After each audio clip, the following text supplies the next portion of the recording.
Om Gyantimirandasya Gyanandana Shalakaya Chakshurunmilitam Yana Tasmai Shri Gurave Namaha.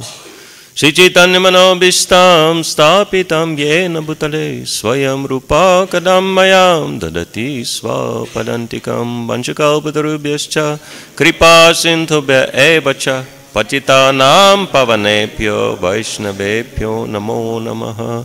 Nama Om Vishnupadaya Krishna Prishthaya Bhutale Srimad Bhakti Vedanta Swami Niti Namine Namaste Saraswati Devi Gauravani Pracharine Nirvishesha Shunyavadi Paschatya Deshatarine.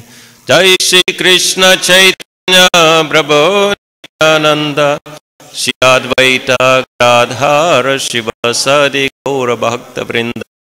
Hare Krishna Krishna Krishna Hare Hare Hare Hare Rama Rama Rama Hare Hare. Hare Mayapur Vibhurayakshati Purusha Triguna Sudha Satmakalang Krishna Bhagavan Vachi. Hare Krishna. All the Vaishnavas, we continue reading Canto 8, verse 7 of Srimad Bhagavatam, Lord Shiva's second verse. We'll read text 20 and 21. 20 no purport. We'll be chanting 21. Om Namah Bhagavaya Om Bhagavate Devaya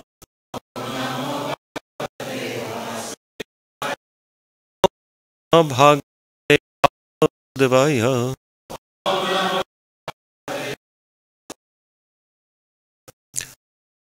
Okyatam Bhavakya Devya Itamadam Bhavakya Ojusham Stuti Bhi Nemu.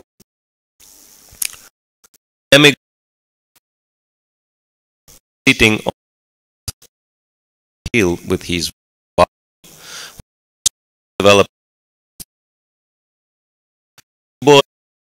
by saintly person offered him their obeisance with great respect. Please repeat. Shri Prajapatya Prajapatya Deva Deva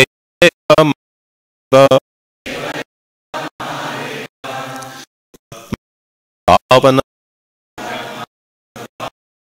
Bhuta Bhavana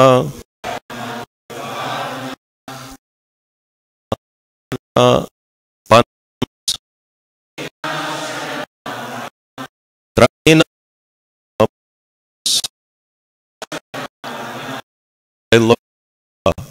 Advishat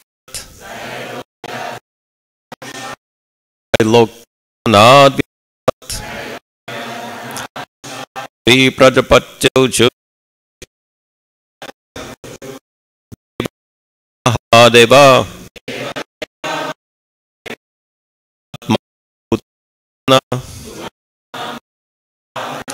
Trahina Sharana Pan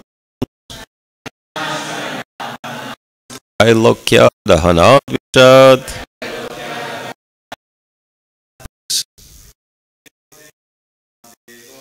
Deva Deva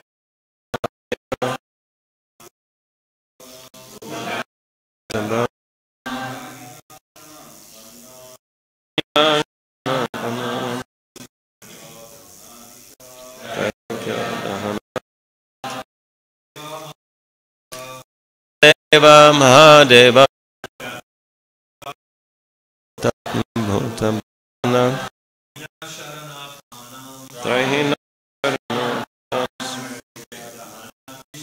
Trailokya Dahana Padapachauchu Deva Mahadeva Bhutatman Bhuta Bhavana Rahinapanam Kailaka Dahanasha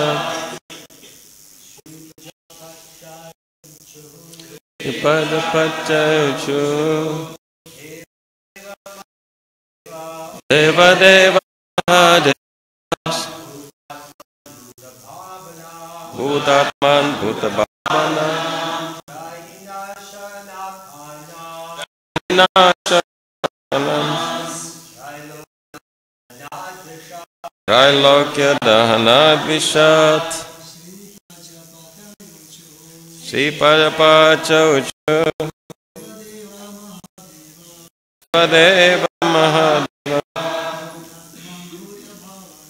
Bhutatman Bhuta Bhavana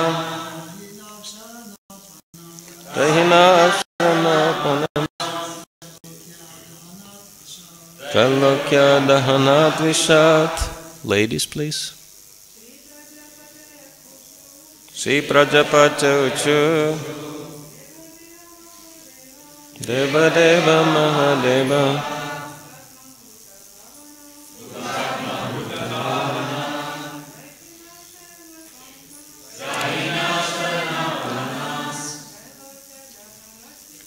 Trailokya Dahanat Vishat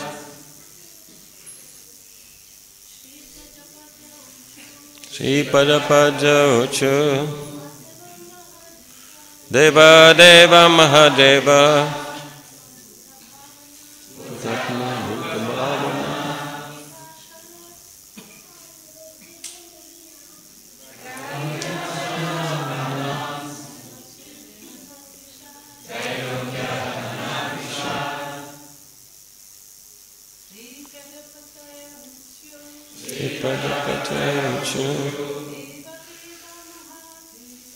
Deva Deva Mahadeva Bhutatman Bhuta Bhavana Vinashanapanams Trailokya Dahanat Vishat. Synonyms. Sri Prajapachauchu. The Prajapatis said, Deva Deva, O Lord Mahadev, best of the demigods. Mahadeva, O great demigod. Bhutatman, O life and soul of everyone in this world. Bhuta Bhavana, O the cause of the happiness and flourishing of all of them. Trahi, deliver. Naha, us. Sharana Apannan, who have taken shelter at your lotus feet. Trailokya, of the three worlds. Dahanat, which is causing the burning. Vishat, from this poison. Translation purported by His Divine Grace A.C. Bhaktivedanta Swami Srila Prabhupada Ki Jai. The Prajapatis said, O greatest of all demigods, Mahadeva, super soul of all living entities and cause of their happiness and prosperity, we have come to the shelter of your lotus feet. Now please save us from this fiery poison which is spreading all over the three worlds. Purport. Since Lord Shiva is in charge of annihilation, why should he be approached for protection which is given by Lord Vishnu? Lord Brahma creates and Lord Shiva annihilates, but both Lord Brahma and Lord Shiva are incarnations of Lord Vishnu and are known as Shaktivesh avatars. They are endowed with a special power like that of Lord Vishnu, who is actually all-pervading in their activities. Therefore, whenever prayers for protection are offered to Lord Shiva, actually Lord Vishnu is indicated, for otherwise Lord Shiva is meant for destruction. Lord Shiva is one of the Ishwaras, or the controllers, known as Shakti Avesh avatars. Therefore, he can be addressed as having the qualities of Lord Vishnu. Shri Prajapatyochu Devadeva Mahadeva Bhutatman Bhutabhavana Trahina Sharanapanam Strailokya Dahanad Vishat. The Prajapati said, O greatest of all demigods, Mahadev, super soul of all living entities and cause of their happiness and prosperity, we have come to the shelter of your lotus feet. Now please save us from this fiery poison which is spreading all over the three worlds. This is a very interesting pastime of churning the milk ocean with the attempt of getting nectar. And demigods and demons are churning the ocean with the Vasuki as a churning rod and Mandara mountain. And at this moment of the pastime, they are doing quite a good job with it. Something's happening. But then they got the unexpected result. Instead of nectar, they got poison, which is very interesting. Why this is happening? Well,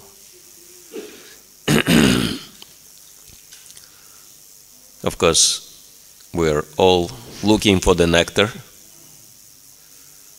Some people look for material nectar, sense gratification, and other people look for spiritual nectar, nectar of devotion, nectar of devotional service, as Prabhupada named his book, Nectar of Devotion,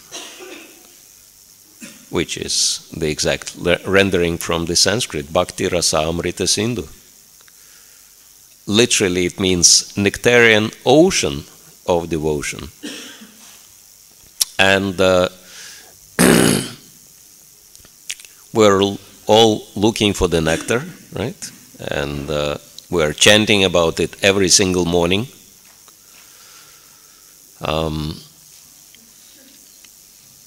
What's that? Chetodarpanam arjanam bhavamaha davagni nirvapanam shreyakarava chandrika vitaranam vidyavathu jivanam anandam buddhi vartanam prachipadam purna amrita swadhanam. The chanting of the holy name is giving us the nectar. We're always anxious.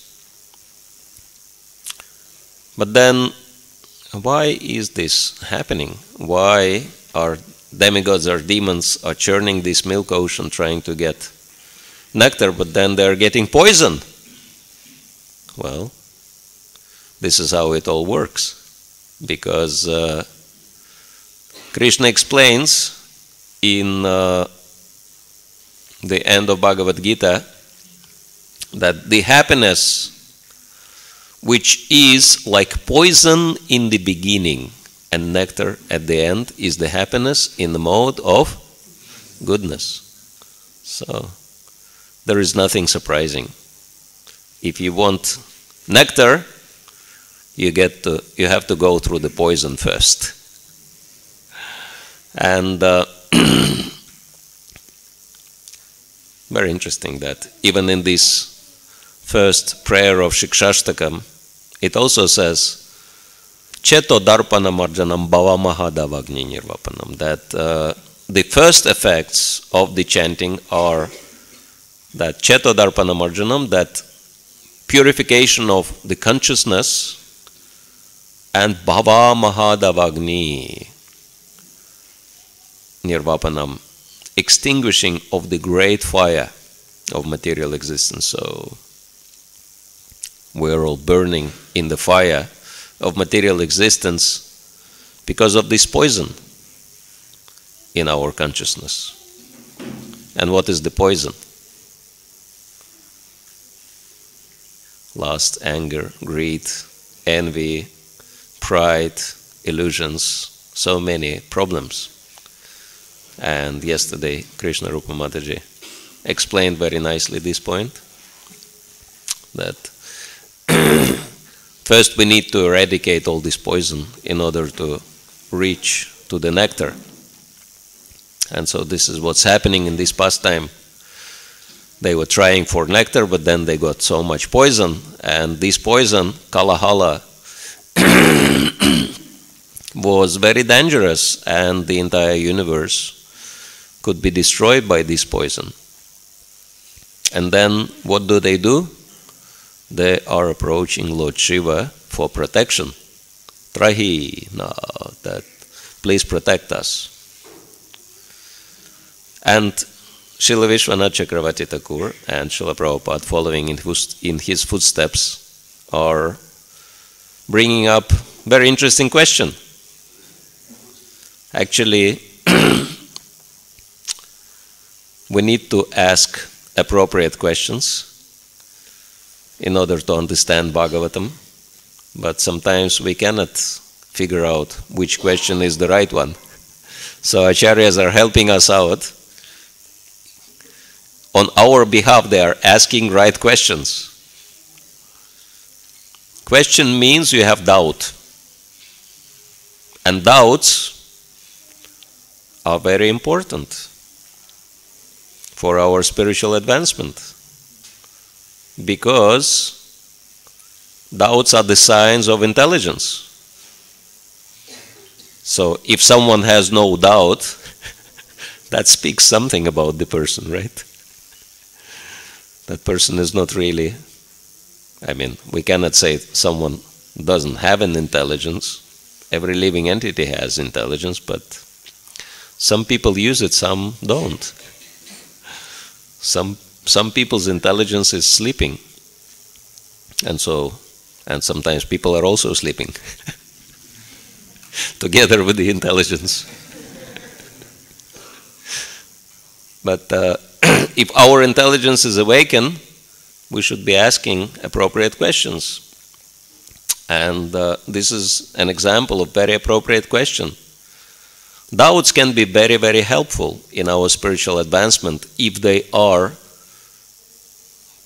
put forward and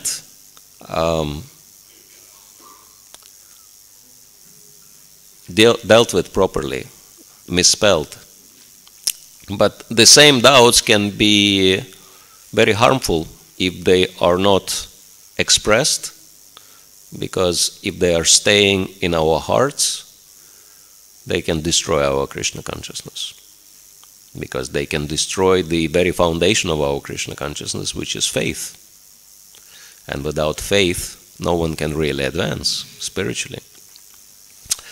And so what is the doubt Vishwanath Chakravarti Thakur brings up? And the doubt is why the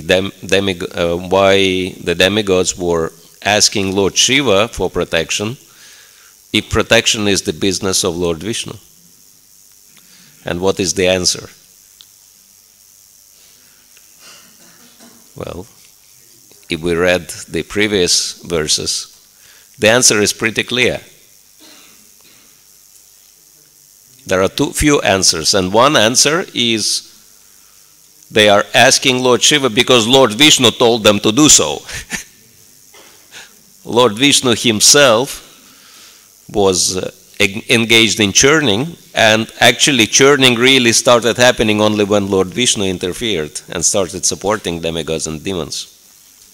Ajita, that was the form of Lord Vishnu who took part in the churning process. And it was because of his involvement that all the poison came out. And he advised the demigods, now you go to Lord Shiva and ask him for protection. So answer is pretty clear, that demigods just following the chain of command. Because the Supreme Lord told them, they went to Lord Shiva for protection.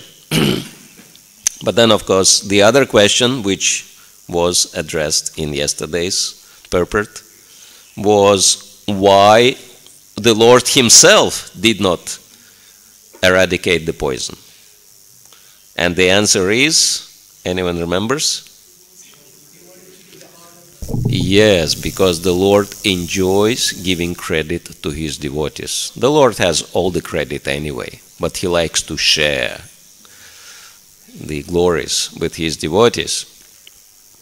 And when I was listening to Mother Krishna Rupa's class yesterday, I was remembering this very interesting pastime with Srila Prabhupada during the morning walk, when the kind of similar doubt was expressed by one devotee who asked Srila Prabhupada, if Lord Chaitanya is the Supreme Lord himself, and he wanted to spread Krishna consciousness all over the world, and he predicted that it will happen, but then why Lord Chaitanya did not do it himself?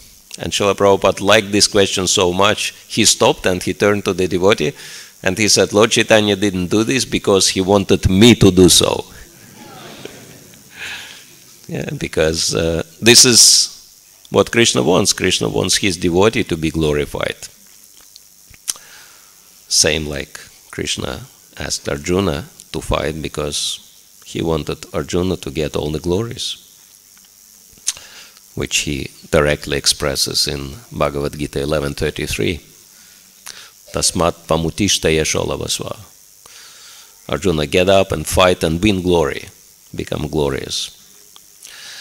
And here, even though we understand Lord Ajita could easily deal with all this poison, with all these problems, but he wants to show the importance of Lord Shiva.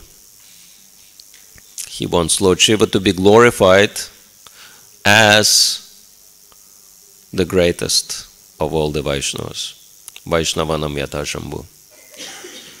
This is the statement of Bhagavatam, which is of course little confusing, that it says that Lord Shiva is the greatest of all the Vaishnavas, but we believe that Srimati Radharani is the greatest of all the Vaishnavas. So, how do we resolve this contradiction? There are so many apparent contradictions in Vaishnav philosophy or theology, we can say. Very simple. Lord Shiva is the greatest of all the Vaishnavas in this material world.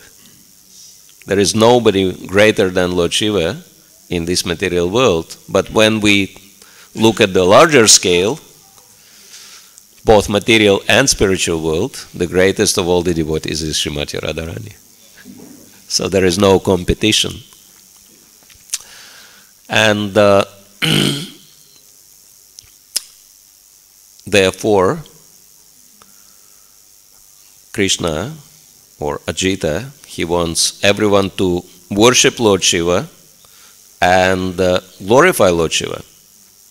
But then we can ask, so if Krishna wants demigods, his devotees, to worship Lord Shiva and glorify Lord Shiva, then what about us as Krishna's devotees?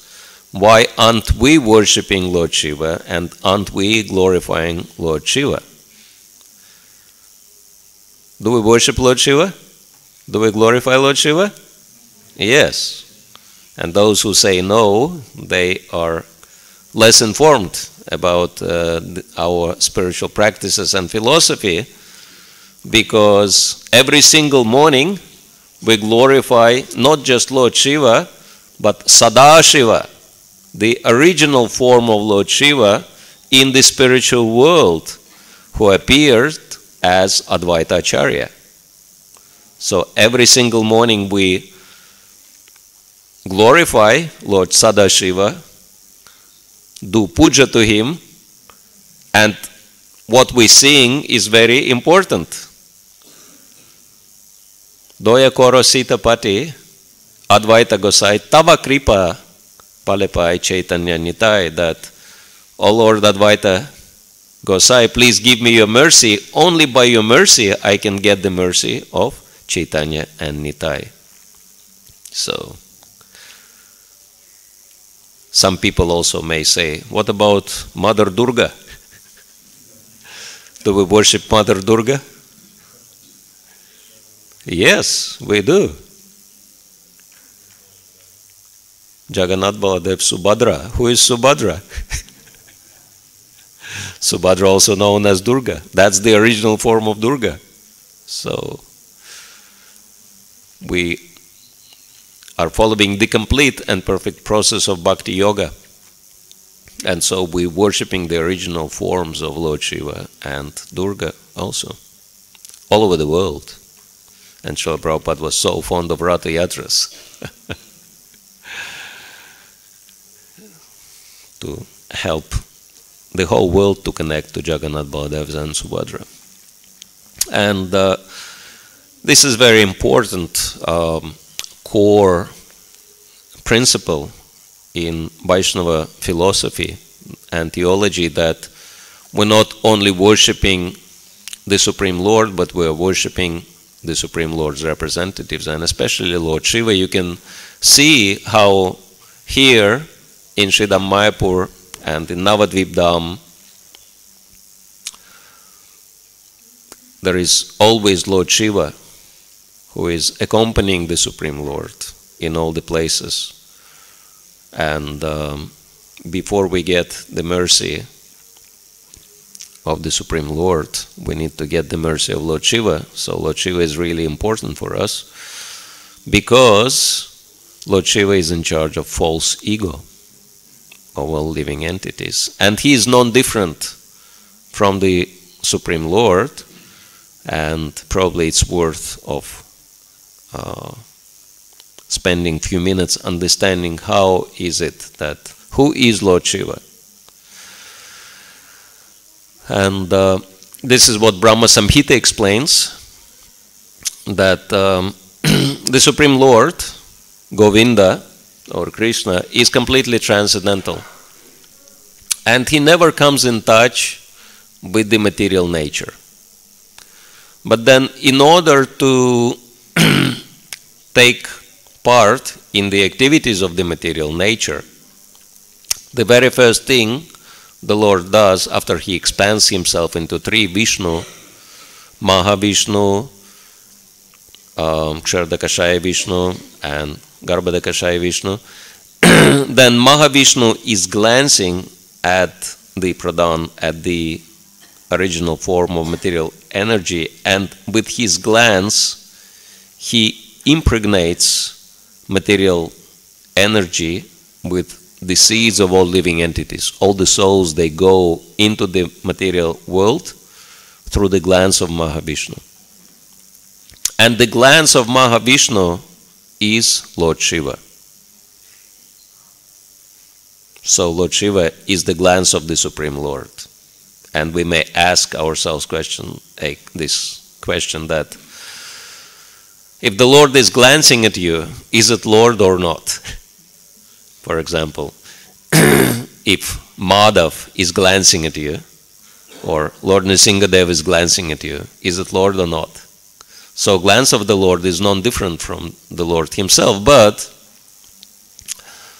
because the Lord is always transcendental and he can never come in touch with material energy, this glance is taking form of Lord Shiva. And so therefore Lord Shiva is non-different from the Supreme Lord. And actually, it's very interesting. The function of Lord Shiva is to bring everyone to Krishna. And I'm coming to know more and more about the devotees who were worshipping Lord Shiva prior to coming to Krishna consciousness, including myself. And it's interesting that I stopped doing that for a while, but then my spiritual master made me resume that worship. Let me see a show of hands. How many of the devotees worshipped Lord Shiva prior to coming to Krishna consciousness? Okay, quite a few. Very interesting. And so,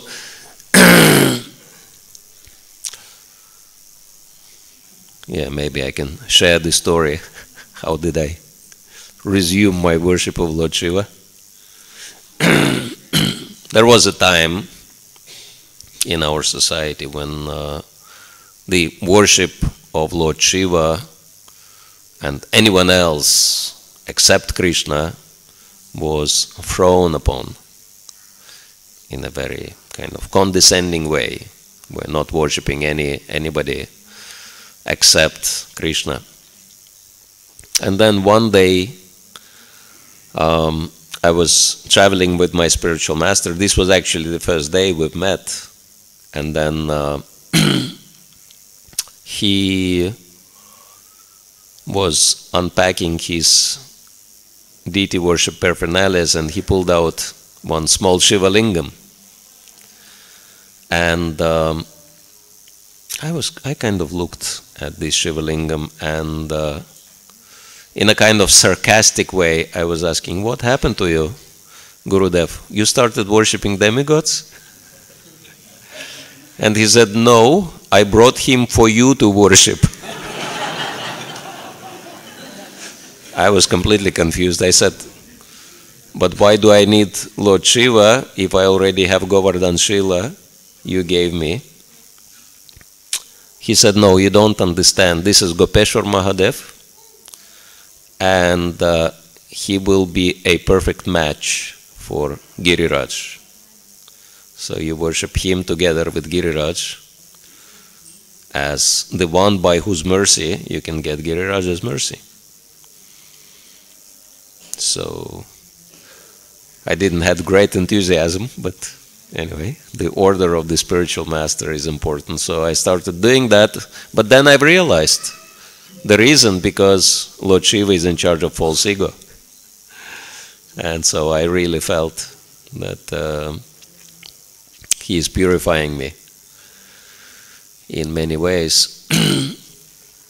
And this is why we can never get mercy of the Supreme Lord. And this is why we can never get the mercy of Lord Chaitanya and Lord Nityananda without the mercy of Advaita Acharya, because false ego stands in the way. And this is the essence, well, we can say the origin of that poison, which is destroying the whole universe, we can say, false ego. And only by the mercy of Lord Shiva we can get rid of that. And the previous verse is saying that Lord Shiva is situated on the summit of Kailash. That's his home place. It's also very interesting that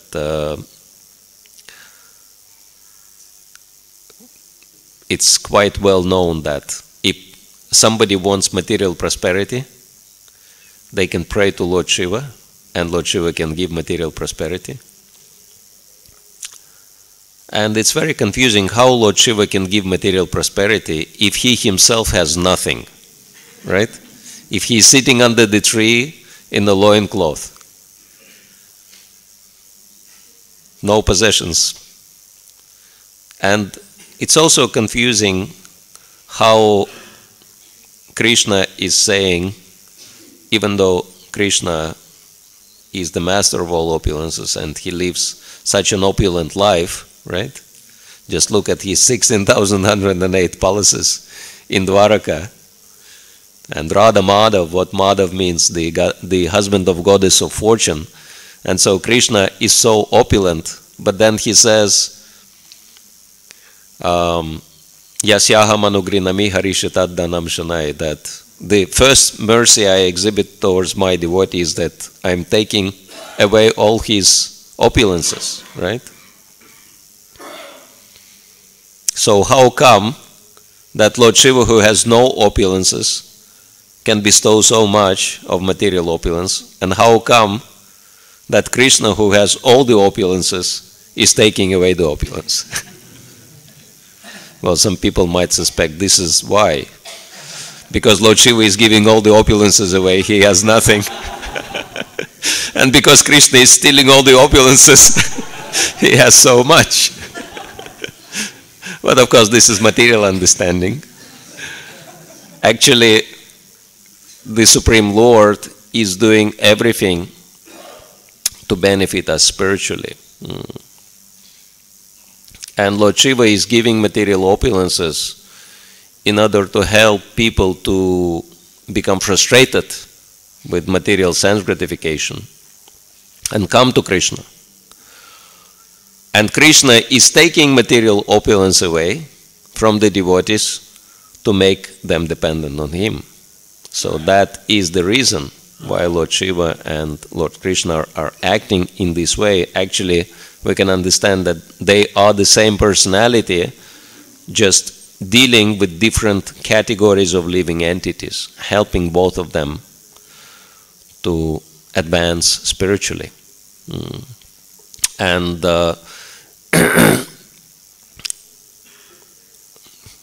and we can see how they work as a team in here, in this pastime.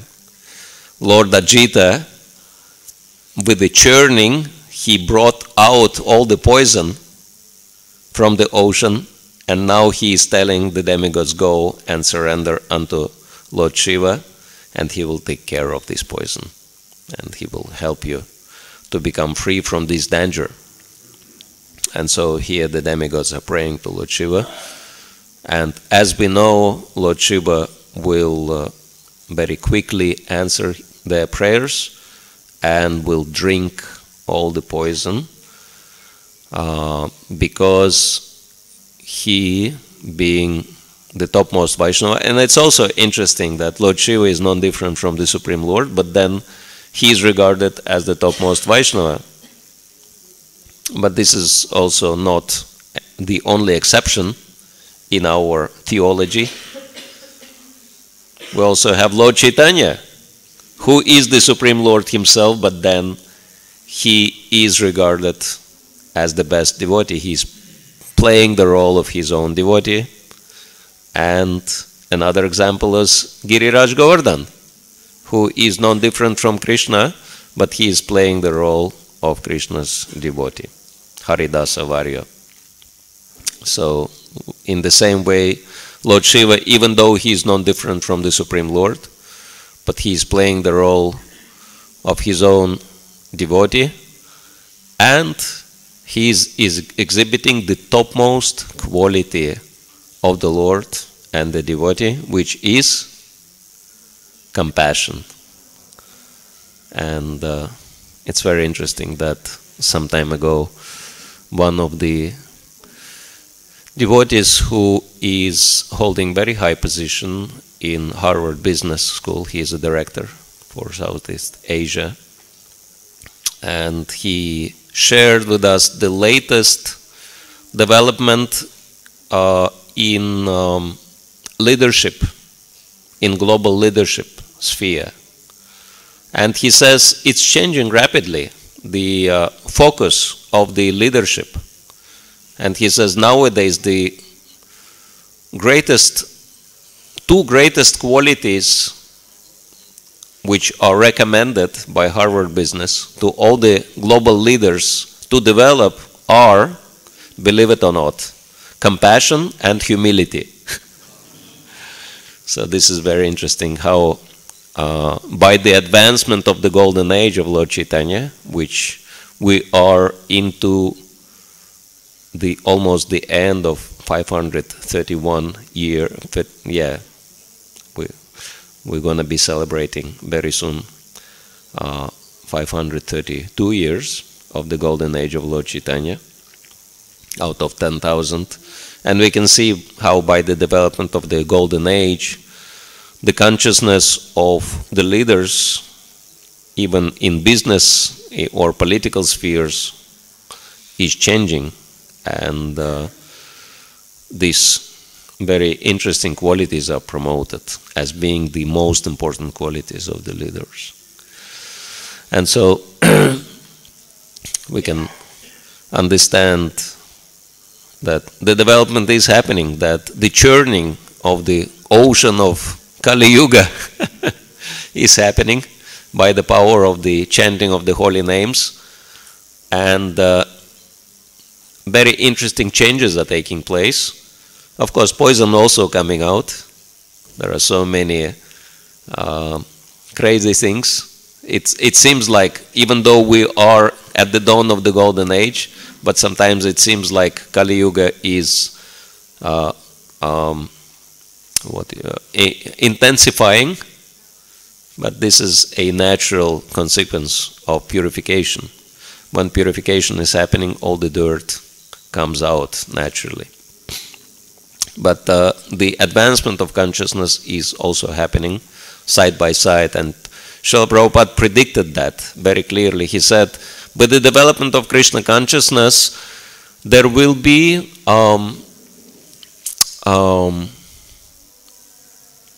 what you call it?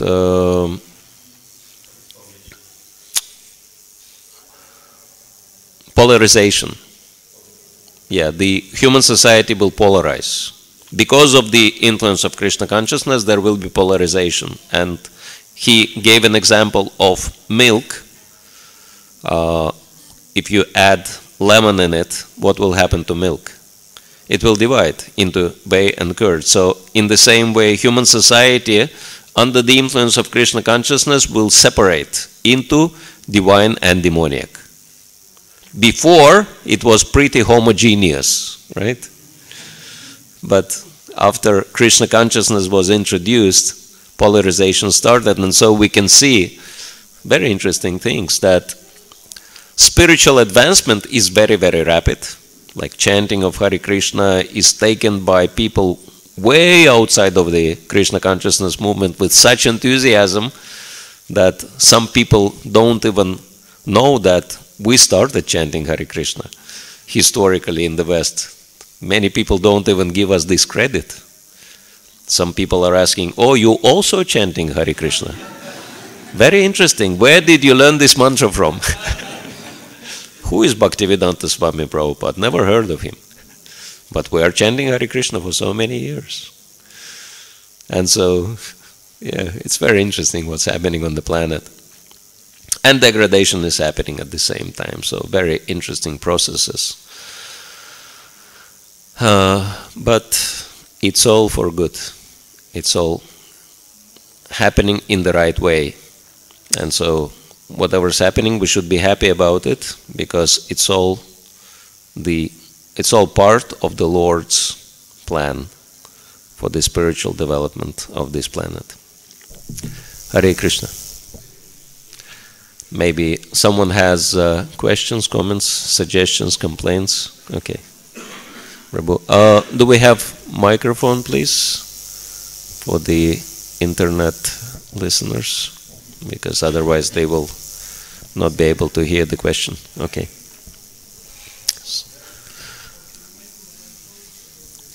Okay. Yeah, I can repeat the question. Okay.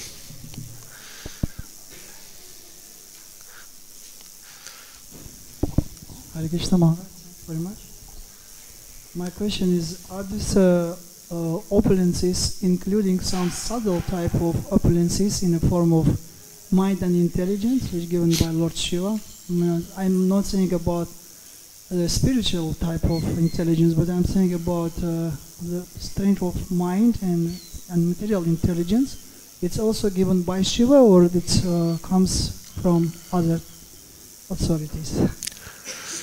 Lord Shiva is in charge of the false ego. Actually, Lord Shiva, according to Brahma Samhita, is connected to Sankarshan. And yes, that whatever we are using in the material world is coming from Lord Shiva. Because false ego is connected to mind, intelligence, and senses. False ego is the most subtle and most powerful element in this material world. We can also see how, the layers of the universe are described, and starting from the most gross level, the earth, then each other layer is 10 times greater than the previous one, and the last layer is the layer of false ego. I mean, it's so huge, we can't even imagine how huge it is. And yes, so Lord Shiva, he actually is the master of the material world. And we are depending on him for the exit. Sometimes, because Lord Shiva is situated in Brahmajyoti, this is where Kailash is. So Lord Shiva is between material and spiritual world, and so sometimes I'm thinking of him as a immigration officer. If you want to reach to the spiritual world, you need Lord Shiva's approval. We've got the visa to go to the spiritual world from Lord Chaitanya, right, in our Vaikuntha or Goloka passport. But in order to actually reach to the spiritual world, we have to get that visa approval stamp from Lord Shiva, and then we can go. Okay, can you please pass on the microphone to the young lady here? Yes, it's working. Did you say something like Shiva's sort of equal to Lord Vishnu? Shiva is equal to Vishnu. Is Shiva equal to Vishnu? I'm asking, like, you said something like Shiva's equal to Lord Vishnu, but isn't it one of the 10 offenses against the holy name to think that Shiva or Rama's name is equal Okay, to Lord yes. Vishnu? One of the offenses of the holy name is to say that Lord Shiva is, or other demigods are equal to Lord Vishnu, but we are saying that we actually didn't say that Lord Shiva is equal to Vishnu. We are saying that Lord Shiva is non-different from Lord Vishnu, being personification of his glance. And equal means that equal in all respects, but Lord Shiva and Lord Vishnu or Krishna are different, as Brahma Samhita explains, in the same way as milk is different from yogurt. That yogurt is non-different from milk because it came from milk, but it is not equal to milk, right? So if you think of this analogy of milk and yogurt, then it will be very easy for you to understand how Lord Shiva is non-different from Krishna, but he is not equal. He is not the same. Yeah, thank you. Very good question. Hare Krishna Maharaj. I was just wondering how Lord Shiva and sometimes Lord Brahma also, they accept the prayers which is meant for Lord Vishnu as a Supreme Personality of Godhead, as the Lord of the Lord. Yes, so how demigods like Lord Shiva or Lord Brahma are accepting prayers on behalf of the Lord in the same way as spiritual master is accepting our worship on behalf of the Supreme Lord. So demigods, being representatives of the Supreme Lord, can accept our prayers and worship and pass it on to the Supreme Lord. Microphone, yeah. Hare Krishna Maharaj. Maharaj, I have a doubt. Sure. You're a very intelligent man. This is, we know. Maharaj, the Lord is unlimited, yet he does not come in contact with the material world ever, only by his glance. So this may be perceived as limiting. This may limit him. So how do we understand this? How do we understand that Lord is unlimited, but he never comes in touch with the material world? Well, the example is Krishna, when he comes in his original form as Shyamasundar, and he displays his pastimes apparently in the material world, but actually he brings his own abode with him. And there is one song by Srila Bhaktivinoda Thakur, this is introductory song to Sharanagati, which also describes Lord Chaitanya in the same way, because Lord Chaitanya is also Krishna. Shri Krishna Chaitanya Prabhu Jivedaya Kori Svaparsat Sviyadhama Sahayabatori. So, Lord Sri Chaitanya Mahaprabhu, Shri Krishna Chaitanya Mahaprabhu, out of the compassion for all living entities, is coming to this world, and he is bringing Svaparishad, his own associates, and Sviyadhama, and his own abode, he is bringing to this world. And so he is not, even though it seems like he is in this world, but he is staying in his own abode. And he is surrounded by his own associates. So this is one aspect of Achintya Bheda Bheda Tattva, that even though the Supreme Lord is in the material world, but he is never in the material world. He is always in his own abode. And it's not easy for us to understand. Of course, we can use material analogies, like deep diver, someone who is diving to the bottom of the ocean, and then he has this oxygen cylinder, so even though he is in the water, but he doesn't breathe water, he still breathes air, he brings his own air with him.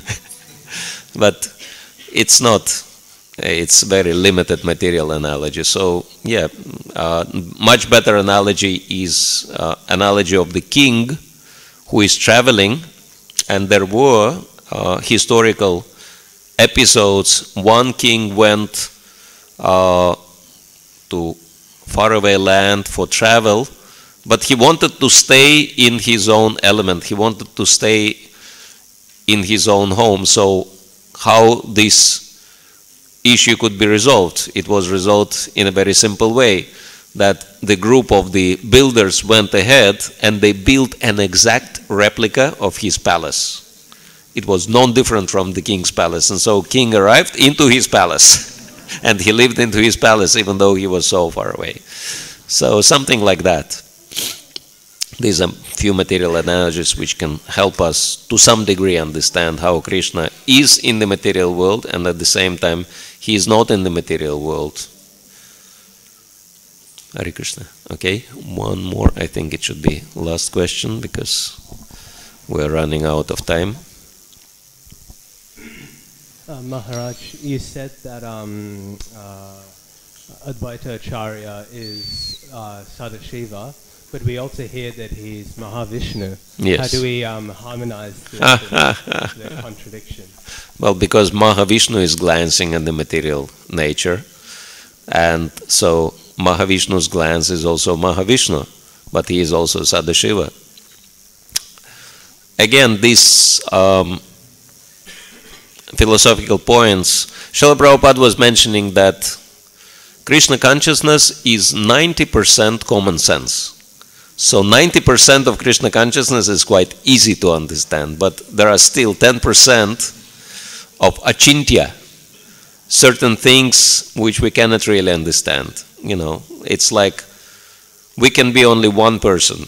Of course, there are some people who have multiple personalities, but it's not considered normal. But yeah, we know that Advaita Acharya is not the only person who is an incarnation of two personalities.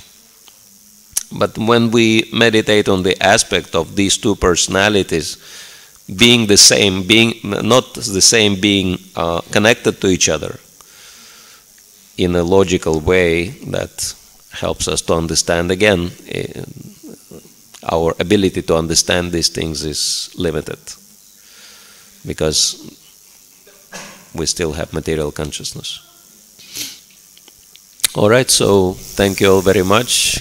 Grantaraj Srimad Bhagavatam ki jai, Srila Prabhupada ki jai, Nitai Gaur Premanande.